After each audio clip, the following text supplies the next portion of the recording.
Hello everyone, welcome to my channel 5MG।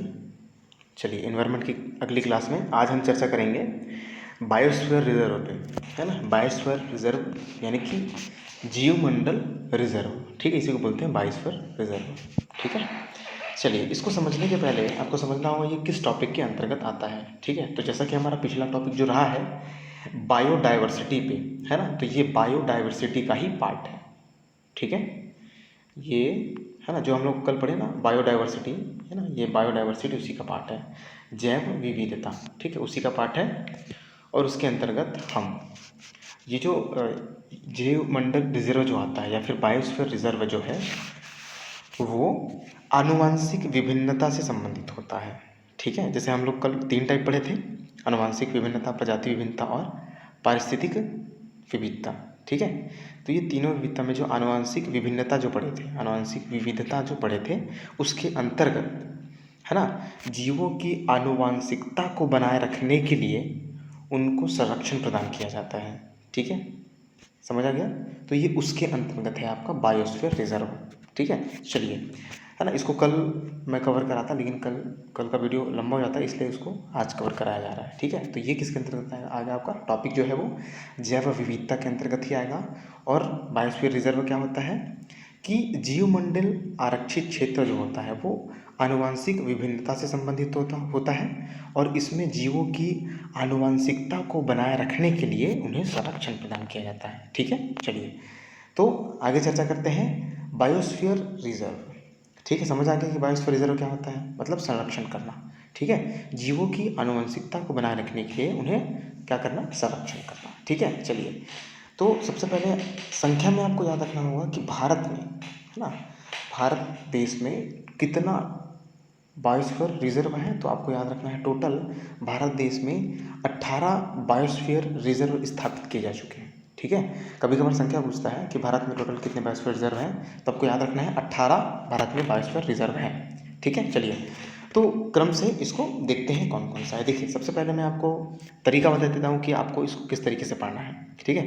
देखिए, इसमें जो 18 बायोस्फीयर रिजर्व है इसको आपको एकदम से रटना नहीं है, आप इसको नोट, है ना, अभी समझिए, फिर नोट्स बनाइए, फिर उसको रिवाइज करिएगा तो आपको ऑटोमेटिक इसको ये याद हो जाएगा आपको, ठीक है। देखिए, ईयर सिर्फ आपको पहला याद करना जरूरी है, उसके बाद में आपको लेटेस्ट याद करना जरूरी है। जो बायोस्फीयर रिजर्व आपको छत्तीसगढ़ में पाएगा, है ना, मिलेगा, उसका ईयर आपको याद करना जरूरी है। आपको सिर्फ याद होना चाहिए, जैसे मान के चलिए नीलगिरी है, तो नीलगिरी कौन से राज्य में है, अगर नोकरेक है तो नोकरेक कौन से राज्य में है। हाँ, इस तरीके से बिल्कुल जितने भी जो 18 जो आपके बायोस्फीयर रिजर्व हैं उन वो कौन से क्षेत्र में स्थित है, कौन से राज्य में स्थित है, ये आपको पता होना चाहिए और इनका नाम पता होना चाहिए, ठीक है। तो आप 12 बार इसको रिवाइज करेंगे तो याद हो जाएगा, ठीक है। 2-3 बार पढ़ेंगे वही याद हो जाएगा। चलिए, तो स्टार्ट करते हैं। सबसे पहला जो इसमें बायोस्फीयर रिजर्व है, और इसको एग्जाम में पूछा भी जा चुका है पहले, कि देश का सबसे पहला बायोस्फीयर रिजर्व एक तो कब स्थापित किया गया था, तो आप यहाँ पे डेट देख पा रहे हैं, यहाँ पे 1986 में स्थापित किया गया था।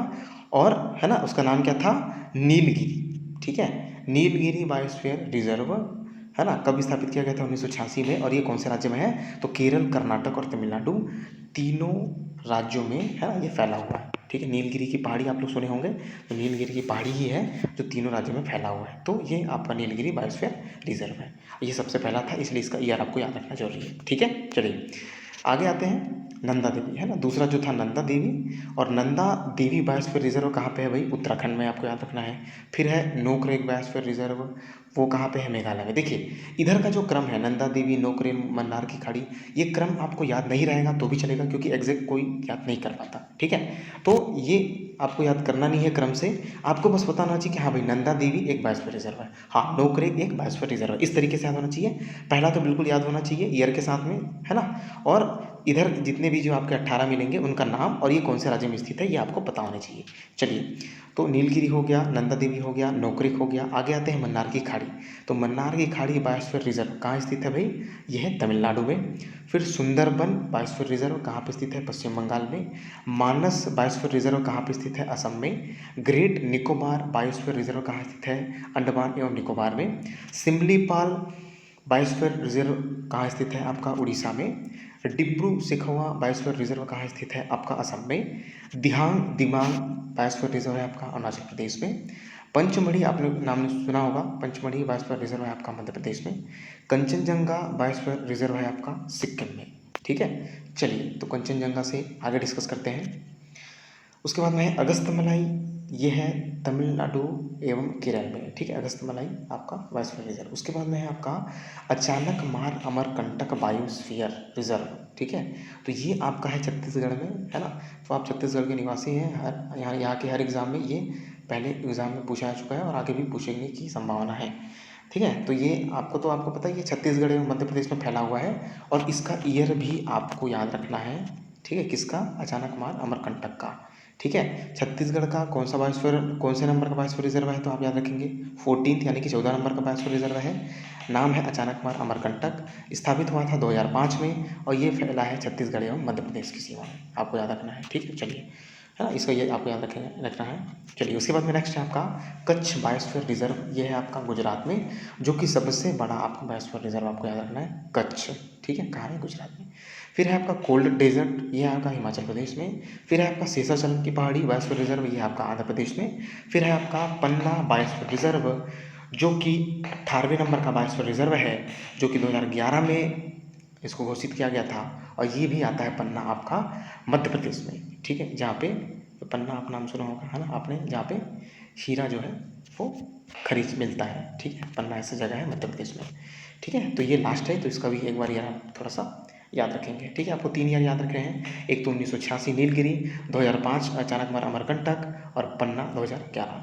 ठीक है, चलिए अब देखिए, ये हमने डिस्कस किया अभी कि भारत देश में टोटल 18 जितने बायोस्फीयर रिजर्व घोषित किए गए थे उसमें। ठीक है, अब इनमें से जो है 18 में से 9 बायोस्फीयर जो है ना, 18 में से 9 बायोस्फीयर रिजर्व ऐसे हैं जो यूनेस्को के man and the biosphere programme के तहत, है ना, सूची में शामिल हैं। ठीक है, रिजर्व सूची में शामिल है। ठीक है, समझ आ रहा है इसमें कि भाई 9 बायोस्फीयर जो रिजर्व है 18 में से, देश में टोटल 18 है, उसमें से 9 बायोस्फीयर रिजर्व को, है ना, यूनेस्को के तहत, ठीक है, यूनेस्को के तहत उसको अलग से, है ना, रिजर्व सूची में शामिल रखा गया है। ठीक है, जो मोस्ट वांटेड है आपके मान के चलिए। ठीक है, जैसे कि कौन कौन सा देखिए, नीलगिरी, मन्नार की खाड़ी, नंदा देवी, सुंदरवन, नोकरेक, पंचमढ़ी, सिमलीपाल, अचानकमार और ग्रेट निकोबार। ठीक है, तो ये 9 बायोस्फीयर रिजर्व ऐसे हैं जो इसको वर्ल्ड लेवल पे यूनेस्को द्वारा रिजर्व सूची में रखा गया है। ठीक है, तो ये कितने हैं? 9 हैं इंटरनेशनल लेवल पे, आप याद रखेंगे।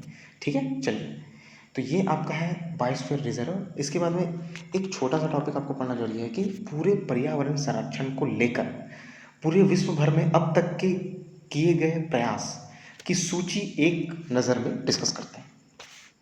चलिए स्टार्ट करते हैं। ठीक है, तो ये है आपका कि भाई पर्यावरण संरक्षण के लिए विश्व स्तर पर कौन कौन से प्रयास किए गए, ये डिस्कस करते हैं, क्योंकि ये बहुत से एग्ज़ाम में पूछे जाते हैं, है ना, पहले पूछे जा चुके हैं और आगामी एग्जाम में भी पूछे जा सकते हैं। ठीक है, तो पर्यावरण संरक्षण के लिए, चाहे किसी भी पर्यावरण संरक्षण आ रही, चाहे प्रदूषण हो, चाहे ओजोन हो, चाहे आपका ग्रीन हाउस इफेक्ट हो, है ना, किसी भी तरीके से, है ना, ग्लोबल वार्मिंग हो, इस सब के लिए विश्व स्तर पर कौन कौन से प्रयास किए गए हैं। ठीक है, तो कौन कौन से सम्मेलन हुए हैं, कब कब हुए हैं, थोड़ा सा नज़र डालते हैं। ठीक है, चलिए मैं आपको बता दूं, इसमें जो इम्पोर्टेंट है मैं इसको हाईलाइट करके मैं आपको बताऊंगा, और जो अनइम्पोर्टेंट है उसको भी एक बार आप सरसरी निगाह से आप देख सकते हैं। ठीक है, जो इंपॉर्टेंट है वो आप अपने नोट्स में वही नोट डाउन करेंगे। चलिए देखिए, सबसे पहला जो सम्मेलन हुआ था 1972 में, ये हुआ था, स्थान आपका है जो प्लेस है वो स्टॉकहोम में। ठीक है, आपको सबसे पहले ईयर याद रखना है 1972, बहुत ही इंपॉर्टेंट था ये, क्योंकि ये पर्यावरण संरक्षण हेतु पहला जलवायु सम्मेलन था।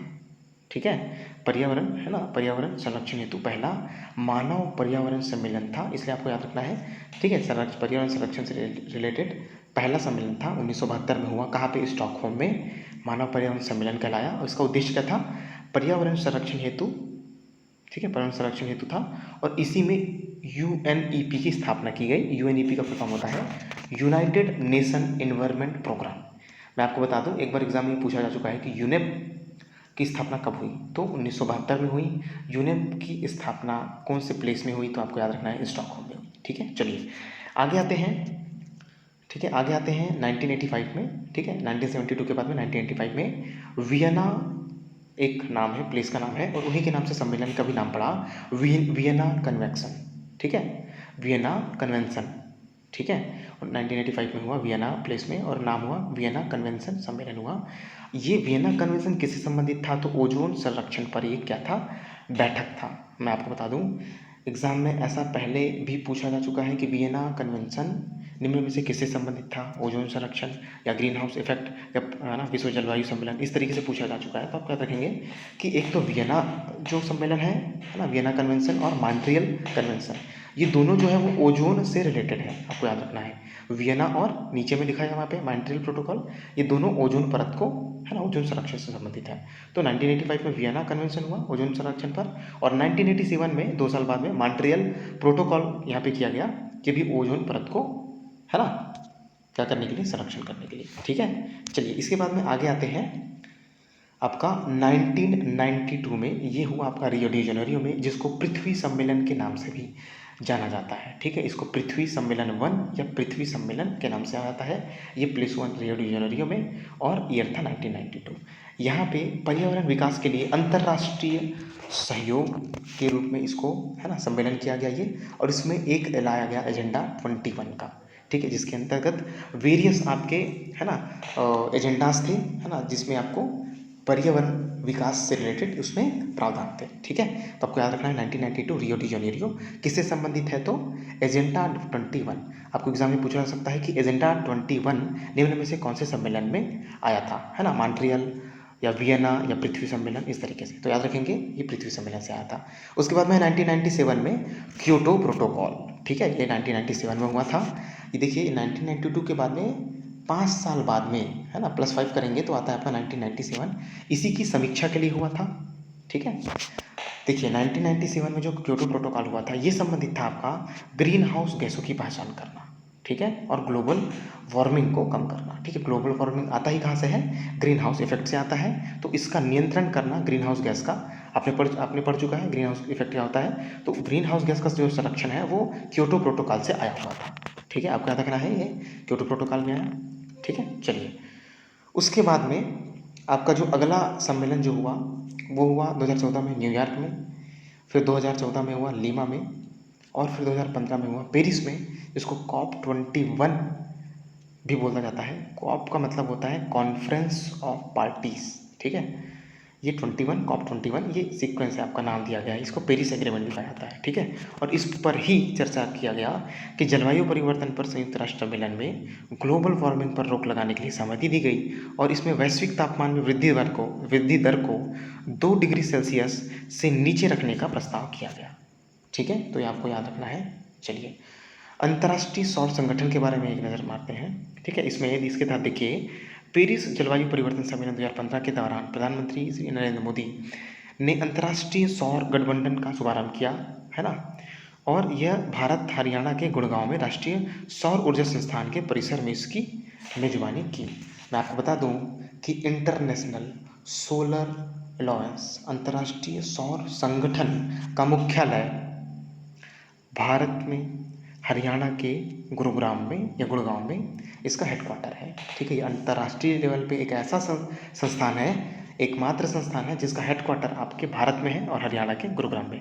आप ये पूछा जा चुका है, मैं आपको बता दूं, है ना, और ये भी पूछा जा चुका है कि इसका जो प्रावधान था वो कौन से सम्मेलन से आया था। तो ये सम्मेलन से आया था वो है पेरिस जलवायु परिवर्तन सम्मेलन, जिसके तहत ही अंतर्राष्ट्रीय सौर संगठन है ना सौर संगठन या गठबंधन का है ना फॉर्मेशन किया गया, और उसका हेडक्वार्टर आपका इंडिया पे हरियाणा के गुरुग्राम में।